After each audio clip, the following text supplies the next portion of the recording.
임재어록 86번째 시간입니다. 38 선문답의 유형 두 번째 임재 사빈주. 스님들이여, 만약 선종의 견해라면 죽고 사는 것이 돌고 도니 배우는 사람은 반드시 조심해야 한다. 예컨대 주인과 손님이 서로 만나면 곧 말을 주고받는데 어떤 경우에는 사물에 응하여 모습을 드러내기도 하고, 어떤 경우에는 오로지 쓰기만 하며, 어떤 경우에는 알맞은 방편을 가지고 기뻐하거나 성내기도 하고, 어떤 경우에는 몸을 반쯤 드러내기도 하며, 어떤 경우에는 사자를 타기도 하고, 어떤 경우에는 코끼리 왕을 타기도 한다. 참되고 바른 학인이라면 곧 악하고 소리치고서 먼저 하나의 악교 그릇을 집어내놓는다. 선지식이 만약 이것이 경계임을 판단하지 못한다면 곧 그 경계 위에서 이런저런 모양을 지을 것이다. 이해하기는 곧 악하고 고함을 지르지만 앞서의 선지식은 그 경계를 놓으려 하지 않는다. 이는 불치병으로서 고칠 수도 없다. 이것을 일러 손님이 주인을 간파한다라고 한다. 잠깐 다 읽어드린 건 아닌데요. 임재사빈주는 이 사는 당연히 넷이라는 뜻이고, 이 비는 손님 빈자고, 이 주는 주인 주자입니다. 그러니까 이 손님과 주인이라고 하는 이 네 가지 경우를 가지고 선문답을 한다, 뭐 이런 건데, 그러니까 이제 그렇게 생각하시면 됩니다. 선문답의 유형이라고 이렇게 제목이 붙어 있는데, 물론 이제 우리가 이 선문답의 유형이 이런 거구나, 이렇게 선문답을 하는 거구나, 이렇게 이해하고 알면 그거는 이 암 속의 일이기 때문에 전혀 이 선문답이 될 수가 없습니다. 그러니까 사실은 이 선문답의 유형이다 이런 제목을 이렇게 붙여서 헷갈리게 할 필요는 없었어요, 실제로는. 그러면 이제 우리는 바로 분별만 하고 이 암 속에서만 살아왔기 때문에 선문답의 유형은 이렇게 이루어져 있구나 하고 또 이거를 이해하려고 하거든요. 그러니까 어떤 형태가 있고 그런 경우가 있고, 여기서도 뭐 어떤 때는 이렇다, 어떤 때는 이렇다, 어떤 경우에는 이렇다 하고 이렇게 쭉 나열이 돼 있지만은, 그건 이 경우에는 이렇게 대응하고 저 경우에는 또 저렇게 대응하라고 이런 걸 가르쳐주는 그런 목적이 아닙니다. 이 경우는, 이거는 이제 우리가 이 법을 깨닫고 이 안목을 갖추고 보면, 뭐 안목을 갖추었다고 해서 다 이 중생의 병을 치료하고 중생제도를 하는 뭐 이런 일을 하는 건 아니에요. 물론 이제 안목을 갖추었다는 것은 이 법으로만 얘기하면은 분별망상을 하지 않는다는 거기 때문에 자기 스스로는 제도할 중생이 없죠. 자기 스스로는 제도할 중생이 없습니다. 이건 이제 법의 입장에서만 말씀드리는 거예요. 이 법의 입장에서만 얘기하면은 자기가 본래부터 갖추고 있는 이거 하나를 확인해 보면, 이거는 그냥 늘 이걸 깨닫기 전이나 깨닫고 난 뒤나 깨달을 당시나 이거는 뭐 생기고 사라지는 게 아니고 늘 이 일밖에 없으니까 뭐라고 할 게 없어요. 근데 단지 그럼 우리가 뭘 가지고 깨달았다 못 깨달았다 이런 얘기를 하느냐.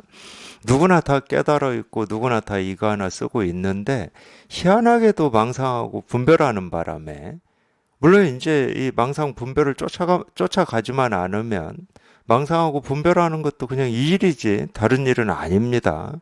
근데 왜 우리가 그걸 망상이라고 그러냐? 그렇게 자기 생각이나 느낌이나 감정을 쫓아서 오르락 내리락 떴다 가라앉았다 하기 때문에 그래요.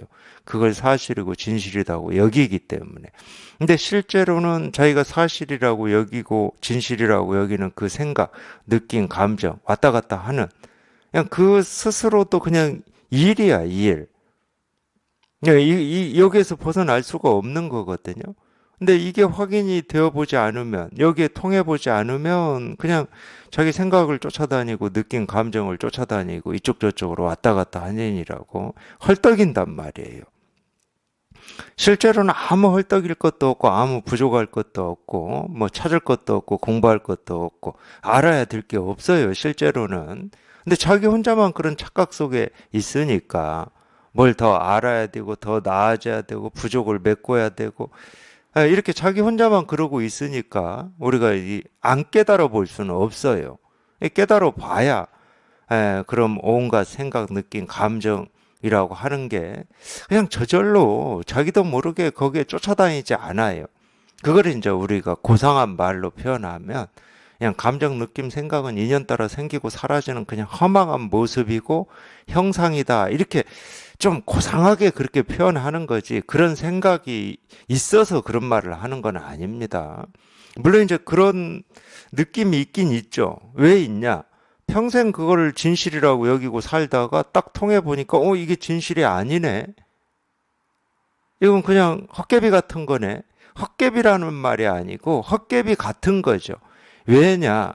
거기에 내 삶의 모든 걸 쏟아야 될 이유가 사라져 버렸으니까. 이게 사실이고 진실이다, 옳다, 그러면 거기에 내 삶을 쏟아야죠. 거기 집중을 해야 됩니다. 근데 딱 통하고 보니까 희한하게도 내가 분별할 때는 거기에 집중을 하고 이 옳음을 주장하고 이걸 지키려고 애쓰고 노력하고 발부둥 치고 더 나아지려고 하고 이랬는데 그게 사라지고 없어, 희한하게도. 그게 사라지고 없기 때문에 우리가 허망하다, 헛개비 같다 이런 얘기를 하는 거지, 헛개비 같다는 생각을 하고 산다는 말은 아니에요. 그래서 우리가 깨달아 봐야 된다 이러는 거죠. 근데 실제로는 깨달아 보면 그냥 본래 자기 스스로 다 쓰고 있는, 늘 쓰고 있었던, 자기한테 없는 어떤 걸 얻은 게 아니에요. 태어날 때부터 그냥 이거 하나밖에 없다 이런 말이 자기도 모르게 저절로 나와. 이거밖에 없었네. 그냥 이 일이었네. 근데 내가 여태 뭐 했지? 뭘 찾는다고 그러고 뭘 구한다고 그러고 뭘 나아진다고 이렇게 몸부림치고 애쓰면서 살았지? 이렇게 된다니까. 그냥 저절로 그렇게 나와. 그러니까 알고 보면 그냥 이거밖에 없고 이 일이에요.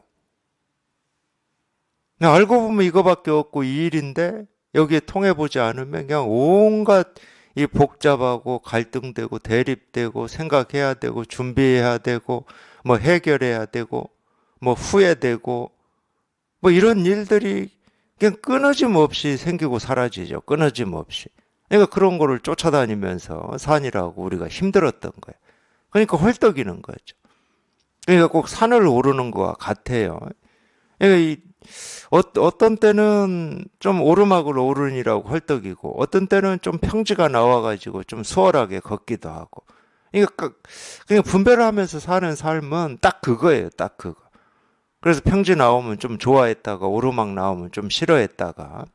그러니까 항상 좀 뭔가 이렇게 헐떡이고 해결해야 될 어떤 숙제 같은 게 있다고 여겨지는 거죠. 이 꼭대기에 딱 발을 딛기 전까지는.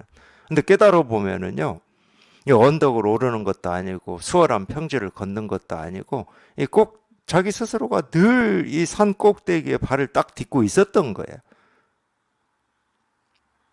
산 꼭대기에 발을 딛고 있으면서 착각을 해가지고 나는 이 꼭대기에 올라야 된다, 정상을 꼭 밟아봐야 된다, 더 나아져야 된다, 이런 결핍이나 불만족이 없어져야 된다 이러고 있었던 거예요. 그러니까 착각이라고 그러는 겁니다.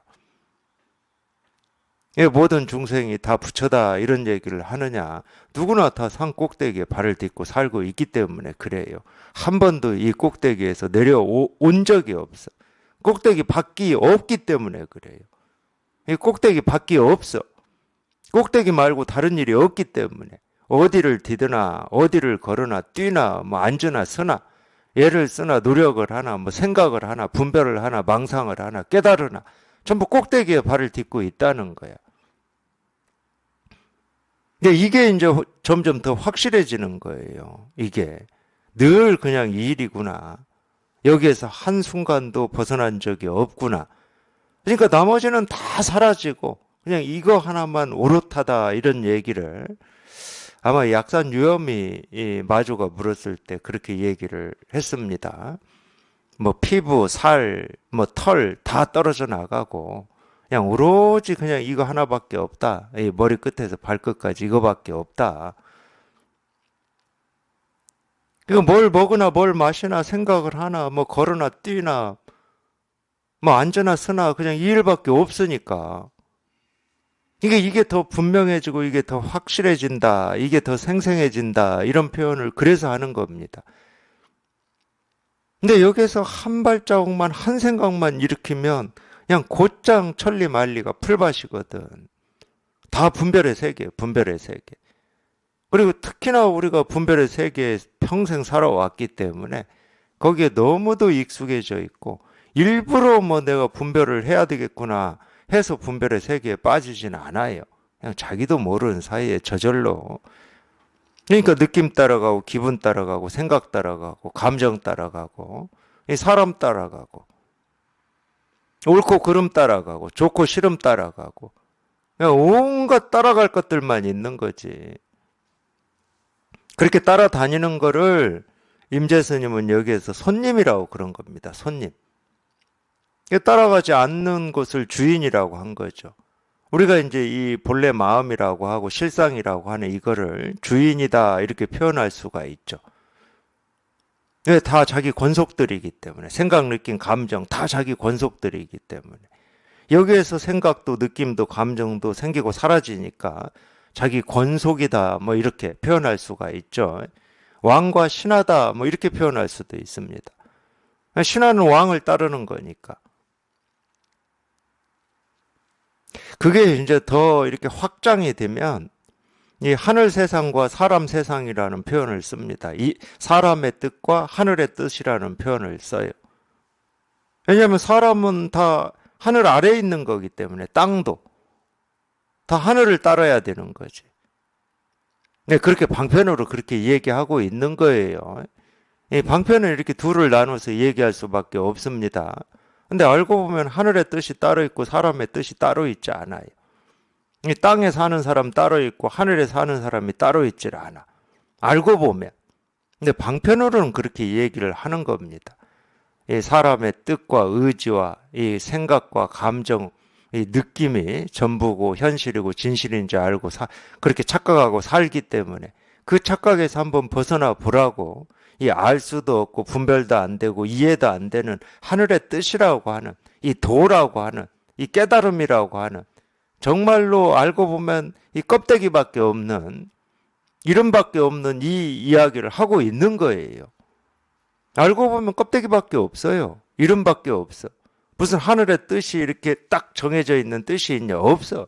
그러니까 하늘의 뜻이라는 말은 껍데기밖에 없는 말이라니까. 고상하고 숭고하고 뭐 경건한 이런 게 아닙니다. 이름밖에 없어요. 이름밖에. 그러니까 깨달음 도 실상이라고 하는 건 이름밖에 없지. 예, 그 말에 그 이름에 해당하는 어떤 대상 또는 뭐 그런 깨달음 또는 그런 부처 또는 그런 도가 따로 있지는 않습니다. 마찬가지예요. 손님과 주인을 이렇게 나눠서 둘로 나누어서 이 얘기를 하지만은 주인은 우리 본래 면목이고 이 손님은 우리가 진실이고 사실이라고 지금까지 여기고 살아왔던 생각, 느낌, 감정 또는 객관, 주관 옳고 그름, 좋고 싫음 이게 전부 손님이거든. 그러니까 그름을 바꿔서 옳음을 만드는 것은 여전히 이 손님이라는 경계 속에 있는 거지 주인이 된 게 아닙니다. 지금의 부족과 불만을 채워서 더 나아지고 만족스러운 거는 여전히 손님의 경계이지 주인이 아니에요. 근데 우리 분별은 그렇지 않잖아요. 뭔가 부족하다가 이 부족이 맺어지면 이제 나 같고 진짜 내 삶 같고 이렇게 느낀단 말이에요. 그러니까 경계 속에서 뭐 이렇게 옳다고 그러고 만족스럽다고 그러고 좋다고 그러고 이제 됐다고 그러고 행복하다고 그러고 자유다고 하는 거지. 그건 온전한 자유도 아니고 온전한 행복도 아니고 온전한 만족이 아닙니다. 언제 어떻게 뒤집어질지 모르는 이 불안함. 그건 반석이 아니에요. 언제 갈라질지 모르고 언제 뒤집어질지 모르는 이 불안한 땅입니다. 그 분별의 삶은 그러기 때문에 늘 우리 이 불안과 두려움이라고 하는 그게 확 드러날 때도 있지만 이 잠복돼 있는 거예요, 이게. 그래서 어떤 인연이 되면은 그 불안과 두려움이 어떻게 표현될지를 모르는 겁니다. 그걸 느끼고 사는 거지. 근데 이 느낌은 우리한테는 좀 싫은 느낌이기 때문에 어떤 식으로도 우리는 여기에다 옷을 입혀요.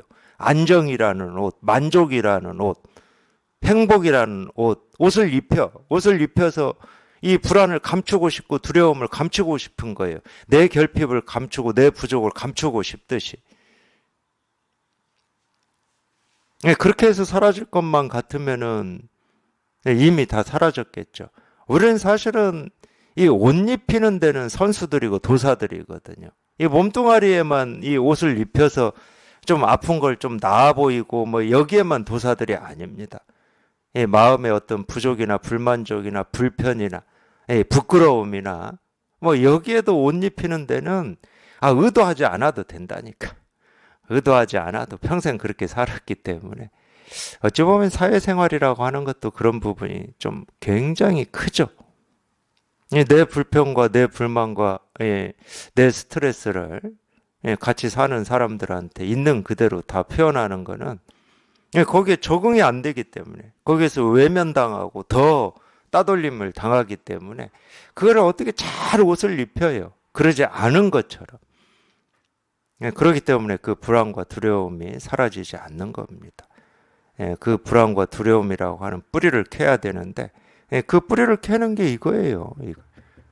그 불안, 두려움, 감정이라고 하는 거나 좋고 행복하다고 하는 이 감정이라고 하는 거나 이 모습이 다를 뿐이지 똑같은 이 손님의 경계 속에 있는 거고 이 알의 경계 속에 있는 겁니다. 그 경계가 사라져야 되는 거지. 그 경계가 툭 터져가지고 그냥 그거를 이제 텅 비고 깨끗하고 고요하다 뭐 이런 식으로 표현을 하는데 경계가 없기 때문에 그러는 겁니다. 장애가 없기 때문에 툭 트였다 이런 식으로 표현하는 건데 근데 알고 보면 본래 우리 마음이라고 하는 것은 본래부터 장애가 없었어요. 무장애야 무장애. 장애가 없었어 본래. 자기 스스로 자기 생각이나 느낌이나 감정을 나라고 여기기 때문에 그러는 겁니다. 내 생각이고 내 느낌이고 내 감정이라고 여기기 때문에. 근데 알고 보면 생각, 느낌, 감정이라고 하는 거는 그냥 인연 따라서 생기고 사라지는 거지 내 게 아니에요. 내 거라고 내가 내 창고에 딱 가둬 놓고 싶다 해서 가둬지는 게 아니야. 그냥 인연 따라서 생기고 사라질 뿐이야. 그렇게 머무는 게 아닙니다. 그러니까 우리가 이 법을 표현할 때 무주다, 무념이다, 무상이다 이런 표현을 하잖아요. 무주는 머물지 않는다는 말인데 이 법만 이런 표현이 맞지도 않는데 어쩔 수 없이 또 제가 나눠서 얘기를 합니다. 우리가 얘기하는 이 법만 머금이 없는 거냐? 우리 생각, 느낌, 감정도 머금이 없어요. 생각, 느낌, 감정이 머금이 있다. 그럼 법도 머금이 있어야 되는 겁니다. 실제로는. 근데 우리는 그걸 붙들고 싶어 하기 때문에 번뇌가 있는 거예요. 그러니까 과거의 아픔이나 고통도 내가 막 붙들고 싶어요. 자기는 떨쳐버리고 싶다고 말은 하거든.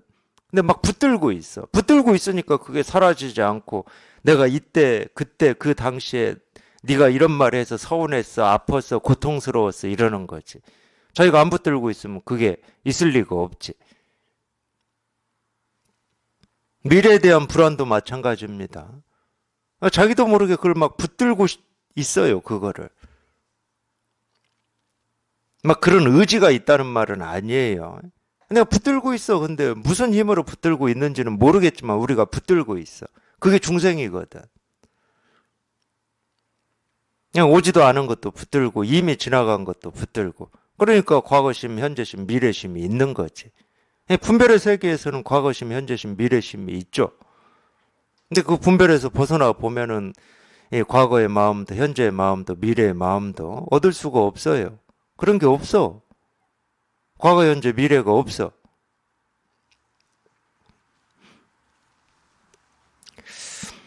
그래서 주인과 손님이다 해서 이제 네 가지 유형을 임재 스님이 방편으로 이렇게 말씀하실 텐데, 이 네 가지 유형을 우리가 뭐, 이렇구나 하고 뭐 아는 것이 문제는 아니에요. 문제는 아니지만 뭐 몰라도 됩니다. 결국은 분별에서 벗어나서 이 주인이라고 하고 우리 본래 마음이라고 하는 이게 이렇게 한번 분명하면, 이거밖에 없는데 뭐 주인과 손님을 굳이 뭐 네 가지 유형으로 따져서 이 얘기를 해야 될 이유가 자기 스스로는 조금도 없어요. 그러니까 임재 스님도 이런 말을 하고 싶어서 하는 게 아닙니다. 중생의 병을 치료하기 위해서 어쩔 수 없이 이 병이 있는 사람한테는 이렇게 처치를 하고 저 병이 있는 사람은 저렇게 처치를 하는 뭐 이런 거예요. 그러니까 이건 배워서 익히는 게 아니고 사실은 배워서 익히는 게 아니에요. 뭐는 좀 있냐? 이거는 좀 있어요. 이렇게 이 중생의 병을 이렇게 치료하는 일을 하는 그걸 우리가 이제 선지식이라고 하고 가르침이라고 하는데, 이런 일을 하는 사람은 이 경험이 도움이 됩니다. 이 경험을 통해서 분명히 더 익숙해지고 더 날카로워지는 면이 있어요. 그러니까 이 다양한 이 중생을 이렇게 응대하는 게 자기 스스로 공부 같아요. 이런 얘기가 도덕경에도 나왔더라고요. 가르치는 사람은 배우는 사람이 거기서는 자라는 말을 써요. 물자할 때 자자입니다. 물자할 때 자. 자라고 하는 말은 재료가 된다 이런 말인데, 뭘 만들려면 재료가 있어야 되잖아. 빵을 만들려면 밀가루가 있어야 돼. 밀가루가 없으면 빵을 못 만들어요. 그렇듯이 가르치는 사람의 안목을 더 날카롭게 하는 데는 이 배우는 사람이 있어야 된다는 거예요. 왜냐하면 이 배우는 사람들이 다 거울이기 때문에 그렇습니다. 거울이기 때문에. 분명히 그런 게 있어요. 제 경험으로 봐도. 그래서 가르쳐야 될 어떤 대상이 아닙니다. 도반은. 이거를 이제 우리가 착각하는 경우가 있거든요. 세가는 그렇죠. 그러니까 세가는 학생과 교사가 있는 거예요. 이 교사는 학생들을 가르쳐야 될 임무가 있습니다. 물론 이제 이 우리가 선지식이다, 선사다 하는 사람들도 그런 역할이 없는 건 아니에요. 역할이 있긴 있어요. 없다고 할 수는 없습니다. 근데 이 마음 공부에서는요, 이 세간하고 달라요. 가르칠 대상이 아니야. 이거를 헷갈려 하는 사람들이 있어요. 가끔 깨달았다고 하는 사람들 이 책을 보면서 저는 그런 걸 보는데, 제자다 이러면서 가르칠 대상으로 여기시더라고. 그런 분들은 아직 물론 뭐 체험을 했는지 안 했는지까지 제가 뭐 판단할 필요는 없지만, 체험을 했다 하더라도 아직 이 법의 안목이 얕은 겁니다. 깊지를 못한 거예요. 가르칠 대상이 아닙니다. 자기 공부를 시키는 도반이죠. 스승이에요, 실제로는. 자기 공부에서는 스승입니다. 그래서 제가 그런 표현을 쓰잖아요. 훌륭한 의사는 자기 혼자 훌륭한 의사가 될 수가 없어요. 정말로 다양한 환자들을 치료하면서 이 미세한 부분까지도 다양한 환자를 치료해봐야 똑같은 병인 것 같은데 이 약을 똑같이 썼는데 어떤 사람은 낫고 어떤 사람은 안 나았다. 그럼 의문이 생기잖아. 왜 똑같은 병인데 이 사람은 낫고 이 사람은 낫지 않았을까? 그 의문이 생기면은 이 병을 치료하는 어떤 이 갈증이 있는 겁니다. 갈증이. 그 갈증을 가지고 자기가 더 관심을 기울이는 거죠. 이 사람의 병이 내가 똑같다고 했는데 이 증상은 똑같은지는 모르겠지만 뭔가 다른 게 있지 않나 하고 더 자세히 관찰하는 거고. 근데 이제 이 법에서는 더 자세히 관찰하는 것은 어떤 거냐면 이 털끝만큼이라도 내 생각이나 느낌이나 감정이 개입을 했는지 안 했는지 이거거든.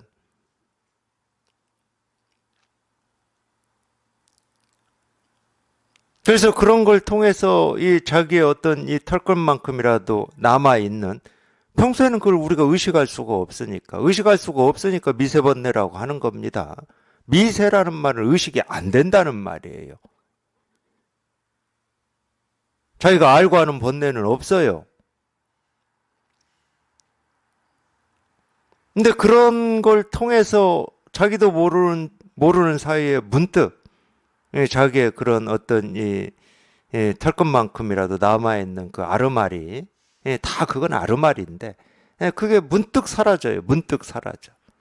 그러니까 당연히 자기 공부에 스승이죠. 그래서 그걸 이제 치료를 했을 때 훌륭한 의사가 되는 거지. 그냥 어떤 이 표창장 하나 가지고 내가 훌륭한 의사다. 그건 아무 필요가 없어요. 의사는 병을 치료해야 의사인 거지. 다른 말로 하면 모든 중생을 이 깨달음의 문으로 이렇게 인도할 수 있어야 우리가 효염이 있다고 그러는 거고, 중생을 구제한다고 그러고, 뭐 그런 표현을 쓸 수 있는 거죠. 모든 문은 열려 있습니다, 사실은. 모든 문은 열려 있는데, 자기가 이 끌어오고 인도할 힘이 없을 뿐인 거예요.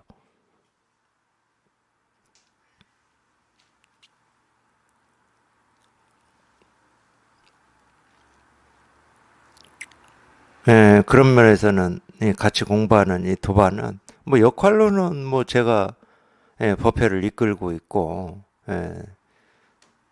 앞에 계시는 도반들은 하여튼 제가 가르치는 이거에 한번 이렇게 통해 보려고 마음을 뭐 그렇게 쓰고 계시는 거죠. 역할로는 그런 거지만 실제로는 도반이죠, 도반.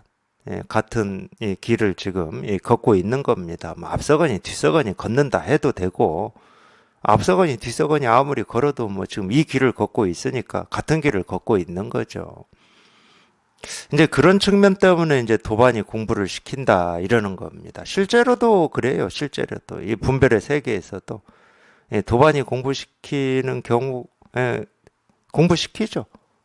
도반이 공부시킵니다. 그걸 자기가 느끼든 못 느끼든 실제로는 그래요.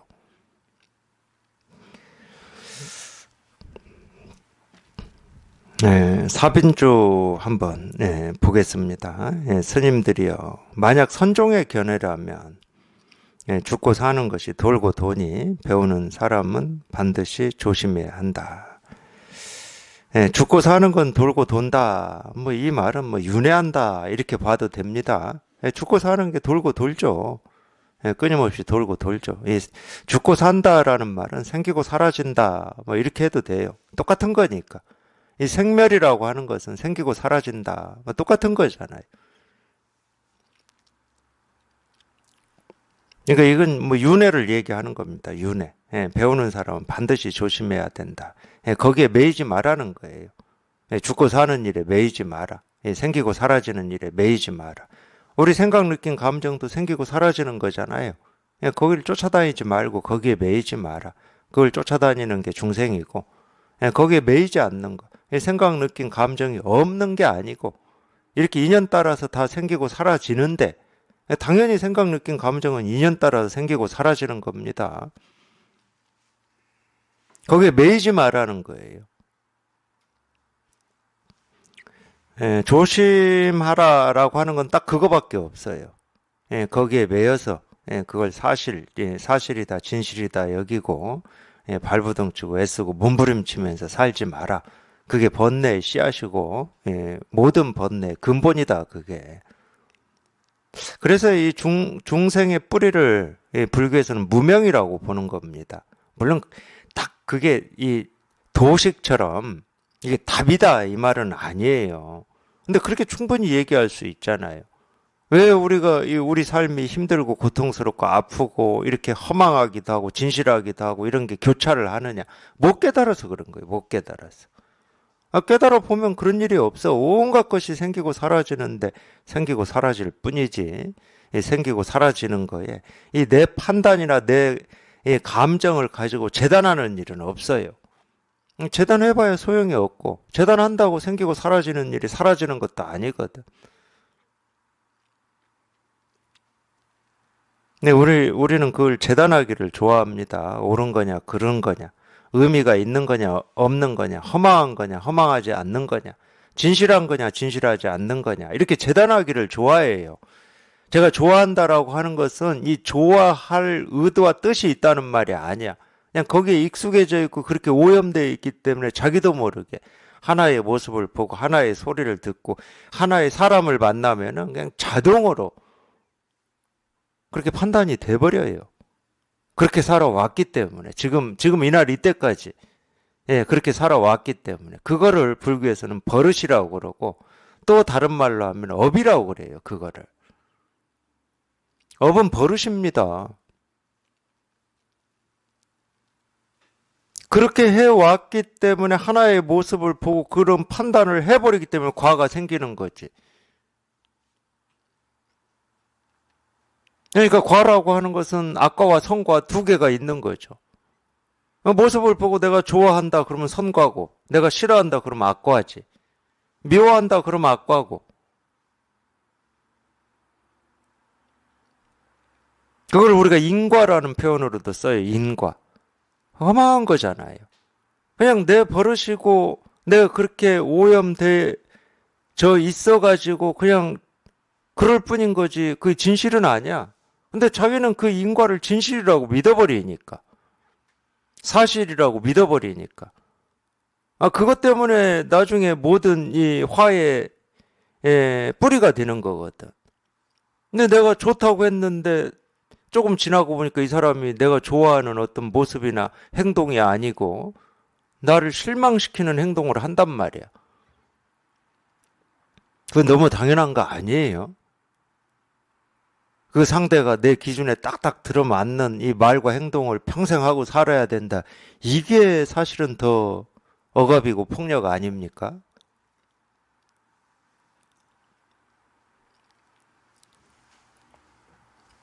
그러니까 인과를 사실이고 인과를 진실이라고 믿어버리니까 이 번뇌가 되는 거예요. 그 허망한 자기 생각일 뿐이고 자기 틀일 뿐이고 자기 견해일 뿐인데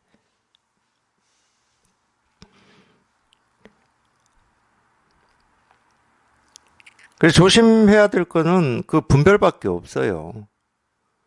지금까지 자기가 해왔던 익숙하고 자기도 모르게 하고 있는 그 습, 그걸 업이라고 그러죠. 업. 그거밖에 없어요. 우리 조심해야 될 것. 물론 그건 뭐 조심한다고 조심해서 해결이 되는 문제는 아니고 이렇게 표현하는 거는 쫓아다니지 말라는 거예요. 그래서 이제 반야심경이 첫 구절 보면은 조견 오온 개공 도 일체 고액이라는 말이 나와요. 첫 구절 보면은 오온이 공임을 비추어 보면 모든 고통이죠. 일체의 고통이죠. 일체의 고통에서 건너버린다 이런 표현이 나오는데 그게 무슨 말이냐? 이 공임을 본다. 그러니까 모습, 소리, 색깔을 어떤 이 자기 생각이나 자기 기준이나 자기 목적이나 자기 이익이나 자기 뜻으로 보기 때문에 우리가 떴다 가라앉았다 하는 거거든요. 좋아하고 싫어하고 옳고 그러고 그러거든요. 근데 모든 모습, 이 하나의 모습, 하나의 소리가 단지 공임을 본다는 거예요. 공임을. 그러니까 그렇게 자기 틀이나 기준을 가지고 보는 게 사라져 버린다는 거예요. 그게 공이거든. 그럼 분별이 사라지는 걸 공이라고 표현하는 거예요. 그러면 저절로 모든 고통이 사라지지. 고통의 근본 원인은 그건데 자기 틀과 기준으로 보고 듣고 느끼고 생각하는 건데 그게 허망한 거잖아. 그게 진실도 아니고 사실도 아니고 현실도 아니잖아요. 또 이 측면이기 때문에 공이라고도 하는 거예요. 그래서 그게 허망함을 보는 거 이렇게 표현해도 됩니다. 대개는. 그러면 저절로 이 고통이 사라지는 거지. 그게 고의 소멸이에요.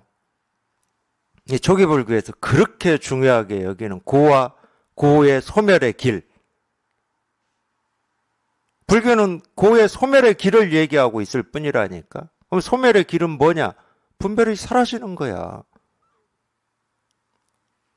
분별이 사라지는 그게 정멸이야. 그러니까 정멸이 열반이고 해탈인 거지. 정멸이 구경 열반이에요. 반야신경 표현대로 하면은. 원리 전도몽상 구경 열반 그러잖아요. 그 전도몽상 그 분별에서 멀리 벗어나는 거. 그것이 구경 열반이다. 마침내 열반이다 이 말이거든. 사실 이 불교는 간단한 겁니다. 이론적으로 생각으로 공부하려니까 복잡할 뿐이지 소멸에 이르는 길 이러면 뭔가 있을 것 같잖아. 우리가 어디에 도달하는 길 그러면 뭐 어디 실크로드를 막 따라서 걸어가다 보면은 이 뭔가 이 내가 알지 못하는 뭔가를 얻을 것 같고 구할 것 같고 찾을 수 있을 것 같고 어디 뭐 히말라야 산을 한번 이 힘들게 오르면은 뭐 지금 내가 알지 못하는 뭔가 얻을 것 같. 이런 상을 가지고 그걸 들으니까 좀 뭔가 이 복잡해지고 신기하게 느껴지기도 하고 그러는 거지. 이 소멸의 길이라고 하는 것은 그 분별에서 벗어나는 거예요.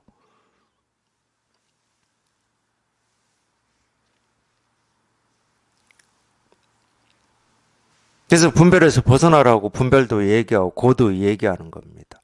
그러니까 일체 개고다 이런 말을 왜 하냐? 그 고에서 벗어나라고 고를 얘기하는 거지. 일체가 다 고다 이거를 가르쳐 주려고 일체 개고라는 말을 했겠습니까? 무하다 이런 말도 마찬가지예요. 이 무하라고 하는 이게 무슨 진실이고 이걸 알아야 우리가 뭔가 이렇게 행복해지고 만족스러워져서 그런 말을 했겠습니까? 있다 없다 옳다 그러다 하는 그런 분별에서 한번 벗어나 보라는 거예요. 그러니까 선은 다른 말 안 하잖아요. 분별이 한번 뚝 부러져야 된다. 이 말합니다. 선은.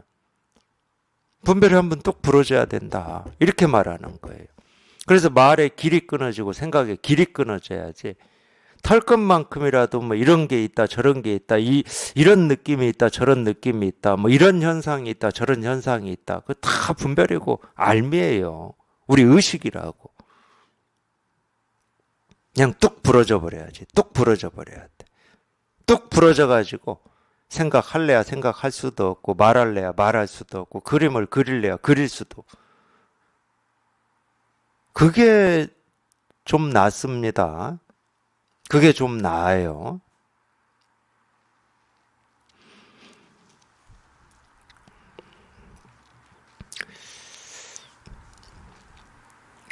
도를 배우는 사람은 반드시 조심해야 한다. 사실 이 점 때문에 우리가 이 선문답을 하는 거예요. 이 선문답이라고 하는 것은 알고 보면 사실은 아주 간단한 겁니다. 어떤 거냐? 이 상대가 내가 하는 말을 쫓아오느냐 쫓아오지 않느냐를 테스트하기 위해서 말을 던지는 거거든. 그래서 내가 하는 말을 쫓아오면 이미 분별이고 생각이고 쫓아오지 않으면은 내가 한 말에 대응이 달라지거든. 대응이. 쫓아오지 않으면은 분별에 떨어지지 않는 거죠. 딱 그것 때문에 선문답 하는 거예요. 뭐 선문답이 뭐 어떤 특별한 기술이 있는 것도 아니고 어떤 특별함이 있는 것도 아니에요. 그래서 이제 그런 얘기를 하는 거죠. 자기 살림살이를 잃지 마라. 자기 살림살이를 지키고 있으면 뭐 아무 일이 없어. 뭐라고 묻든 뭘 얘기하든 뭐 손님이라고 하든 주인이라고 하든 뭐 아무 상관이 없어요. 자기가 손님의 자리로 내려가든 주인의 자리에 앉든 아무 상관이 없어. 아이 몸뚱아리를 생각을 손님의 자리에 앉는다고 해서 자기 살림살이가 없어지겠습니까? 뭐 주인의 자리에 앉아야 자기 살림살이가 더 분명해지고 더 커지고 확실해지는 것도 아니고. 그러니까 자기 살림살이를 잃지 않으면 뭐 아무 일이 없는 거지. 뭐 어디에 앉든 어디에 서든 뭐 아무 일이 없어요. 무슨 말을 듣든 듣지 않든. 네, 분별이 뚝 부러지지 않고 아직 분별이 이렇게 다 조복되지 않으면은 우리가 이 말을 쫓아가요. 그래서 이제 옛날에 이 선문에서는 이 선가라고도 하죠. 선문이라고도 하고 가라고도 하는데 그러니까 옛날부터 이 선문에서는 이 공안을 가지고 공부를 시키는 뭐 그런 이 소재로 쓴 겁니다. 이 공안이라고 해서 특별한 게 아니에요. 옛 스님들의 가르침이에요.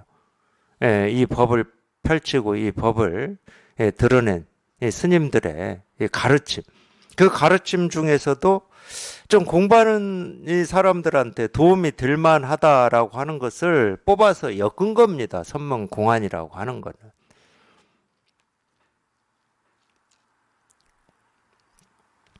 그런 가르침 중에서 어떤 가르침은 예를 들면은 뭐 체험하고도 이게 무슨 말인가 하고 자기도 모르게 이제 그 말 속에 이렇게 말려 들을 만한 뭐 이런 좀 이렇게 그런 함정이 눈에 보이지 않는 함정이 갖춰져 있는 가르침들도 있는 거고 또 그렇지 않은 딱 보면은 곧장 이렇게 분별이 뚝 부러지는 뭐 이런 공안도 있는 거고 종류가 좀 그렇게 돼 있어요.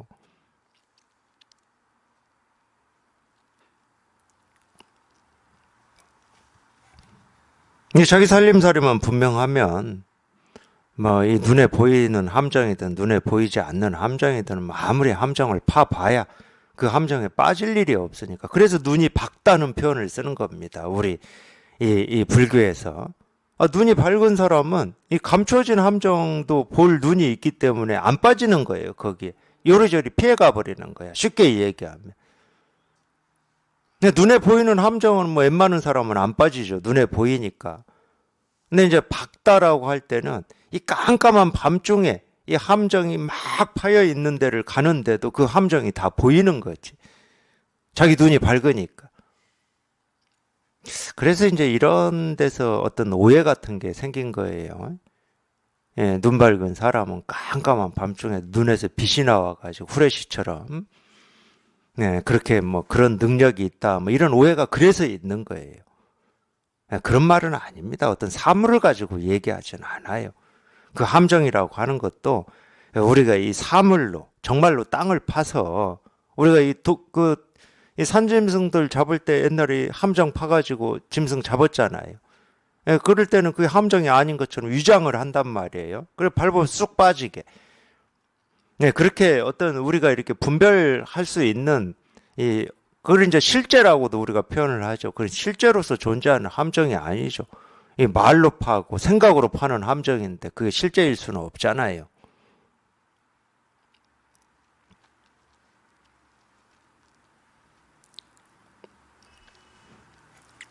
그렇기 때문에 눈 밝은 사람한테는 함정이 없죠.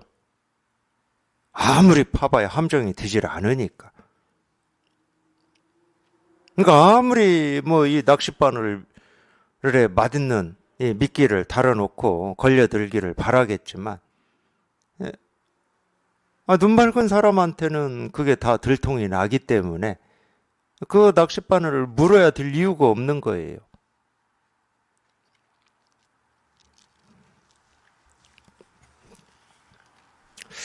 예컨대 주인과 손님이 서로 만나면 곧 말을 주고받는데 어떤 경우에는 사물에 응하여 모습을 드러내기도 하고 어떤 경우에는 오로지 쓰기만 하며 어떤 경우에는 알맞은 방편을 가지고 기뻐하거나 성내기도 하고 그러니까 이제 이게 전부 선문답 할 때 사실은 뭐 좀 이런 면이 있어요. 사물에 응하여 모습을 드러낸다. 사물에 응하여 모습을 드러낸다. 이거는 뭐 예를 들면 이런 겁니다. 그냥 배고프면 밥 먹고 인사하면 인사 받고 말을 붙이면 말하고 그게 뭐 일상의 말이든 뭐 그냥 우리가 흔히 뭐 지나가면서 하는 말이든 그냥 그게 이제 이 사물에 응하여 모습을 드러낸다. 이제 이런 말이죠.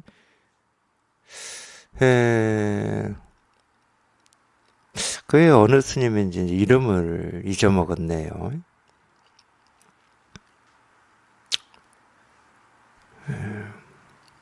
유명한 이름이 꽤 알려져 있는 이 선사인데, 이거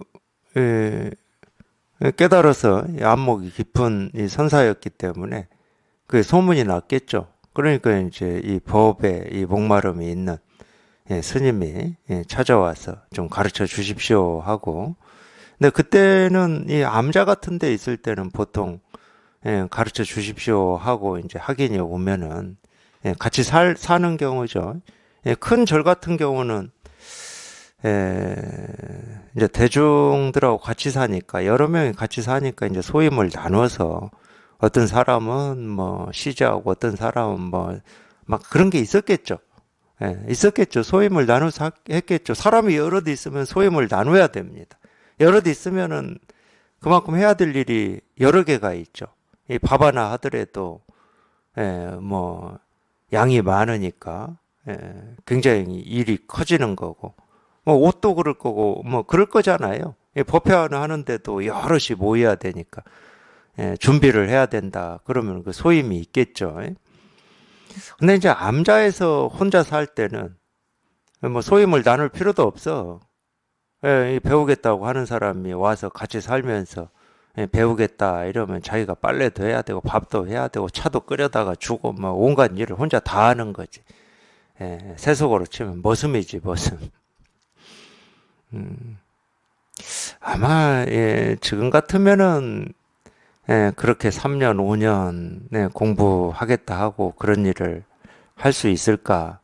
뭐 쓸데없는 생각이지만 저는 공부할 때 그런 생각이 좀 들긴 들었어요. 제가 공부할 때도 정말 그럴 수 있을까? 특히 이제 뭐 저도 어찌 보면은 이제 우리나라에서 치면은 이렇게 지식인 쪽이었을 거잖아요. 지식인. 뭐 대학도 가고 이랬으니까 지식인이었기 때문에 에, 아무래도 그런 일을 좀 허드렛 일이다 이런 제가 그렇게 생각을 하지 않아도 이미 살면서 그냥 그렇게 정해져 버렸기 때문에 그런 허드렛 일을 뭐 3년 5년 하면서 지낸다 그걸 제가 못 버틸 것 같더라고 제가 물론 뭐 그게 제 생각이고 제 그 뭐 기준이고 가치였다 하더라도 제가 못 버텼을 것 같아요. 네, 그러고 사는 거에 익숙하지가 않잖아요. 당연히 태어날 때부터 천민으로 태어나서 노예로 태어나서 그런 일을 할 수밖에 없고 뭐 그것만 보고 자랐다 하면은 뭐 좀 뭐 불만이 있고 불평이 있고 어려움이 있고 힘듦이 있다 하더라도 그게 자기 삶의 조건이고 환경이고 어쩔 수 없는 거다. 그러면 그렇게 살겠지만 힘들어도 그렇게 살다가 죽을 거잖아요. 근데 그렇지 않은 사람이 어떤 목적 때문에 그렇게 해야 된다. 그럼 이 목적이 자기 삶에서 정말로 어마어마하지 않는 이상은 할 수 있을까? 그런 생각이 많이 들더라고요. 정말 이 법에 대한 뜻, 이 원이 얼마나 깊으면 그렇게 할 수 있었을까? 그러니까 그런 경우는 저는 못 따라가겠더라고. 근데 어쨌든 배우겠다고 스님이 와서 이제 그렇게 머슴처럼 허드렛 일 다 하면서 제가 허드렛 일이라고 그냥 표현하겠습니다. 하는데 3년이 지났는데도 뭐 법이니 돈이 깨달음이니 마음이니 뭐 이런 말 한마디도 안 해줘. 뭐 날면 날마다 뭐 빨래하고 밥 해주고 뭐 차 끓여다 바치고 뭐 암자에 사니까 또 뗄라면 해다가 불 떼고 뭐 다 하는데 지극정성으로 그렇게 모시고 예, 뭐 그런 걸 우리가 시자라고 그러죠. 시자. 불교에서는 그걸 시자라고 그러더라고요. 다 했는데도 자기는 분명히 올 때 이거 좀 가르쳐 주십시오 하고 왔어. 가르쳐 내가 가르침을 받아야 되니까 스님을 모신 거거든. 근데 모시기만 했지 뭐 한마디도 들은 적이 없어. 3년 하고 나니까 이 뿔따구가 난 거예요. 그런 사람도 3년 하고 뿔따구가 나잖아요. 그러니 저같이 지식인으로 산 사람이 무슨 뭐 일주일이나 할 수 있을라나.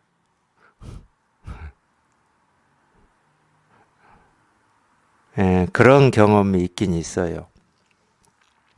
제가 대학 다닐 때인데, 저도 이제 시골에서 올라가 가지고 대학을 다녔잖아요.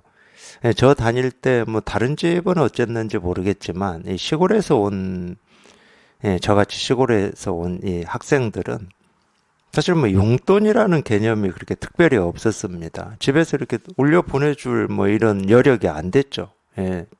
제때 그랬어요. 그러니까 올라와서 그러니까 저도 돌아보면 어찌 살았는지를 모르겠어요. 그렇다고 뭐 자취방을 얻어준 거냐? 자취방도 안 얻어줬거든. 근데 어찌 살았는지를 모르겠어. 지금 생각해봐도. 그러니까 시골에서 올라온 어떤 친구가 자취방 하나 있다. 그러면 거의 네다섯 명이 같이 삽니다. 근데 그게 그 당시에는 아무렇지 않았어요. 왜? 그냥 그런 조건이고 환경이었으니까. 그러니까 여기서 뭐 몇 달 살고 또 뭐 다른 데서 몇 달 살고 뭐 이랬거든. 뭐, 뭐 밖에서 밥 사 먹는 거는 그거는 뭐 이렇게 머릿속에 없고 제일 싼 밥이 학교 구내식당인데 학교 구내식당에서 아니 그럼 또 친구들이 식당 주변에 어슬렁거리고 있어요. 배고플 때 되면은. 그럼 누구 하나 뭐 어쩌어쩌 해가지고 또 모아가지고 딱 이렇게 식판 하나 살 돈이 된다. 그러면 이제 그 식판 하나 들고 대여섯 명이 또 같이 들어가는 거지. 그래서 먹고 또 가서 받아와서 먹고 받아와서 먹고 뭐 이랬거든. 근데 그때는 그 식당에서 일하는 그 어머니들이 다 보이잖아요. 조리실에서 다 보여. 그 하나 가지고 네다섯 명이 먹는 게 보이는데 그걸 뭐 야단치거나 안 주거나 이러진 않았습니다. 더 많이 줬지 오히려. 그때는 그랬어요. 그러니까 살 수 있었던 것 같아요. 한 푼 없이. 그러니까 가끔 에, 지금으로 치면 막노동이죠. 가끔 그러니까 이제 돈이 필요하니까 이 막노동 현장을 나가요. 이제 새벽같이 나가야 되잖아요. 나가면 오전 가기도 전에 내가 여기 왜 와 있나. 막 이런 회의 같은 게 막 생겨요. 그냥 그 하루 할 뿐인데 그걸 못 버티는 거야. 쉽게 말하면. 한 푼도 없는 게 내가 여기 왜 와 있지? 막 이런 회의 같은 거. 그런 기억이 나요. 제가. 그러니 무슨 뭐 3년, 5년을 뭐 누구 수발하면서 뭘 배우겠다? 그건 뭐 되지도 않을 것 같아. 물론 이제 나이가 뭐 어려서 뭐 그랬다 이렇게 얘기할 수도 있지만 익숙하지가 않은 거예요. 그런 게. 네, 이 스님은 3년이 됐는데 뭐 돈이 깨달음이니 뭐 이런 얘기 한 번도 못 들어본 거예요.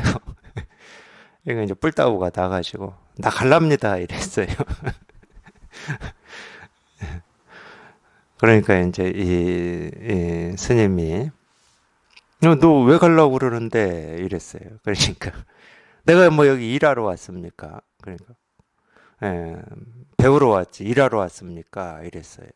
뭘 배우러 왔는데? 그러니까 불법을 배우러 왔죠. 그러니까 야 내가 너한테 지금까지 불법을 안 가르쳐 준 적이 있느냐 이래요. 그러니까 그 스님이 그렇잖아도 뿔따구가 나고 화가 나 죽겠는데 언제 나한테 뭐 법을 가르쳐 준 적이 있으십니까? 이러니까 너 무슨 소리 하냐? 네가 밥을 해서 밥상을 가져오면 내가 밥을 먹었고 네가 인사하면 인사 똑같이 받아주었고 네가 말 걸으면 말했고 내가 다 하지 않았느냐 이러니까 더 약 올랐어 더 약 올랐어 뭔 그런 게 불법을 가르쳐 준 거라고 하고 예. 그래가지고 뭐 짐을 싸가지고 뭐 이렇게 뭐 나갔다나 어쨌다나 그 이야기가 이 두 개가 있어가지고 저는 항상 헷갈려요. 그래 짐 싸가지고 투덜투덜 거리면서 나가는데 뒤통수에다 대고 불렀다는 거예요. 누구야? 그러니까 딱 돌아볼 때 그 스님이 이거야 이랬다는 거예요. 주먹을 딱 들어서 보여주었는데 거기서 깨달았다 뭐 그러더라고요. 물론 에, 중요한 건 여기서 깨달으면 돼요. 지금 우리가 이겁니다. 그냥 여기서 깨달으면 돼. 에,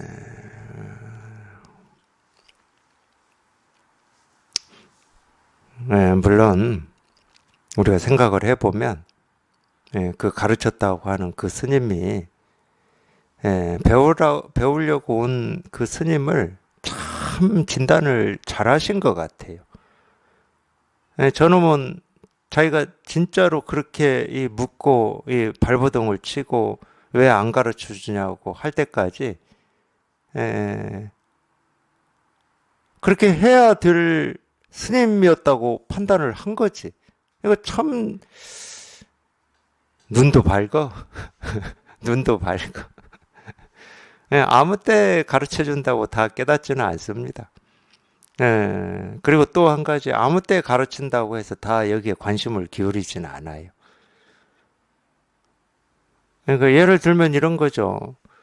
예, 저보고 병원 가라. 그러면 나 아픈 데 없다고 그래요. 아픈 데 없다고 그래. 아픈 데 없는데 내가 왜 병원 가? 이래요. 근데 어떤 사람은 예를 들어서 조금 어떤 증상이 있으면 병원을 가죠. 이렇게 사람이 다 다른 거예요. 이게 다르기 때문에 예, 치료를 하는데도 다르게 치료하는 겁니다. 배우겠다고 오긴 왔는데 아직 때가 무르익지 않았어. 지금 어설피 돈이 깨달음이니 마음이니 이거 가르쳐 주면 예, 뭐라고 그러죠? 선무당 돼, 선무당. 그러니까 정말로 익혀놓은 거지. 쉽게 말하면 익혀놨어. 그래가지고 그냥 그렇게 나오게 내가 여기 뭐 일하러 왔나? 공부하러 왔지? 이렇게 딱 그렇게 나오게. 이게 잘 가르친 거죠.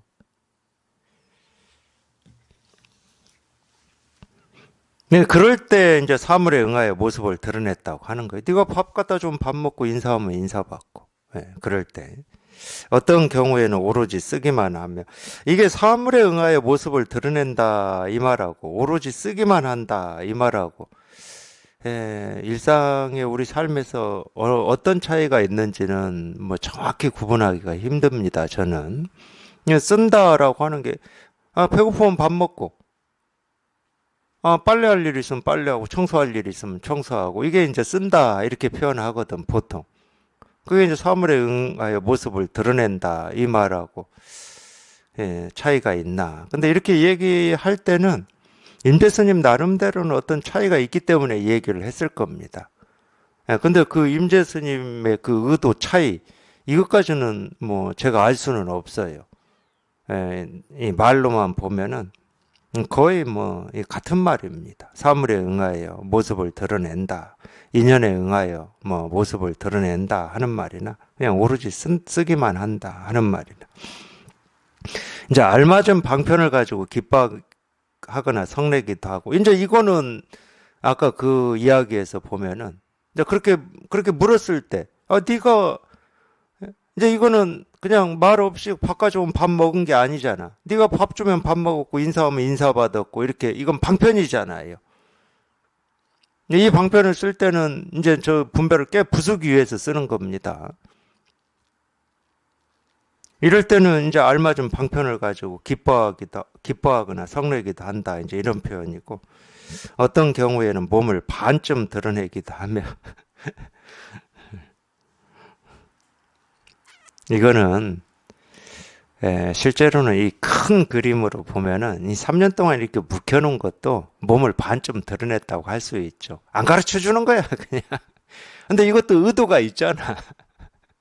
그러니까 반쯤 드러냈다. 처음부터 다 이렇게 안 드러냈다.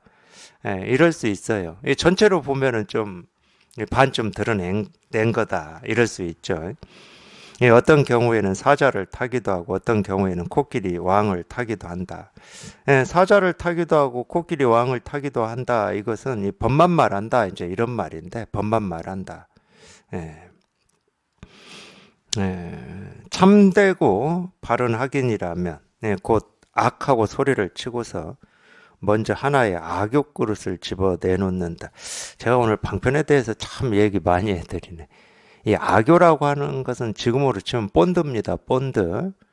이거 뭐 색깔을 뭐 이렇게 단청할 때 이런 본드를 이 물감에 타서 쓰면은 아무래도 오래 붙어 있겠죠. 지금은 그걸 뭐 페인트라고 그러는 페인트가 오래 붙어 있겠죠. 그래서 오래 붙어 있게 하려고 페인트에다 사실은 이 본드를 섞어서 합니다. 그러니까 옛날에는 그걸 악교라고 그랬어요. 이거는 뭐 어쨌든 뭐 어디 나무나 이런 데서 추출해 가지고 이 본드를 만들었나 보죠. 그러니까 이 악교가 담겨져 있는 그릇을 실제로는 아까 제가 얘기했던 대로 이 학인이 오거나 그러면은 이 악교 그릇에 손을 넣게 한다는 거야. 넣어서 본드가 묻으면 그거는 이제 진 거지. 분별을 쫓아간 거지. 그러니까 이런 표현을 그래서 쓴 거예요. 그럼 우리 학인이 찾아왔을 때 묻는 말은 다 뭐냐? 이 악교예요. 악교 그릇이야. 악교 그릇. 악교 그릇을 딱 앞에 이렇게 제시를 해버리는 거예요. 그래서 이게 뭐지 하고 이렇게 손으로 잡으면 본드가 묻어버린 거고, 눈이 밝은 사람은 거기다 이게 뭐지 할 필요가 없잖아. 그냥 발로 차버리지. 이런 걸 왜 나한테 줘 하고 발로 차버리겠지. 여기 이 말에서 아, 예를 들어서 스승인 백장을 황벽이 한 대 때렸다 이거를 아시면 돼요. 악역 그릇을 황벽한테 딱 제시하니까 황벽이 어떻게 해서 발로 차버렸어요. 그러니까 스승이 허허허 하고 껄껄껄 하고 웃는 거죠. 얼마나 기쁩니까?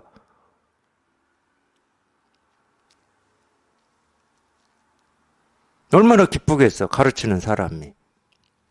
저놈이 이게 뭐지 하고 이거를 입을 갖다 대고 손을 갖다 대고 발을 갖다 대는지를 이렇게 제시를 했는데 말로 했죠, 말로. 그럴듯한 말이지.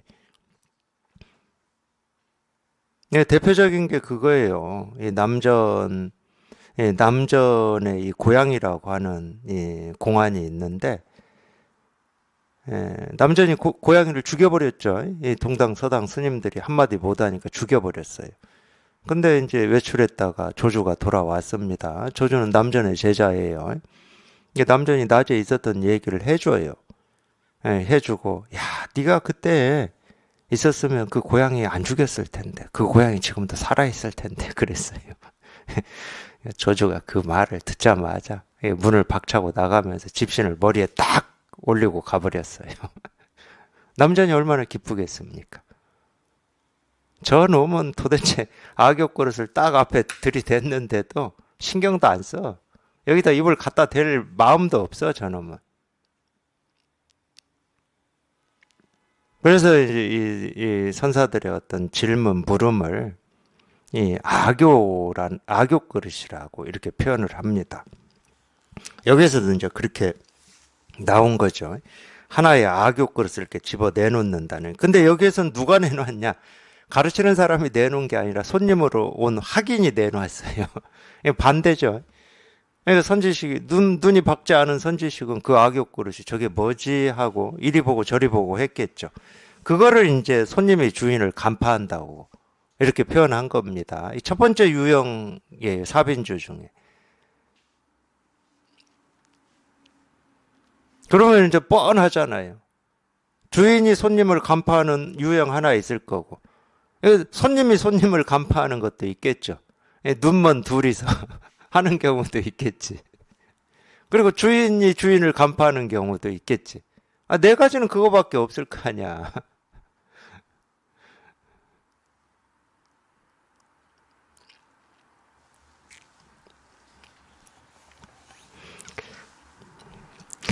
선지식이 만약 이것이 경계임을 판단하지 못한다면 곧 그 경계에 의해서 이런저런 모양을 지을 것이다.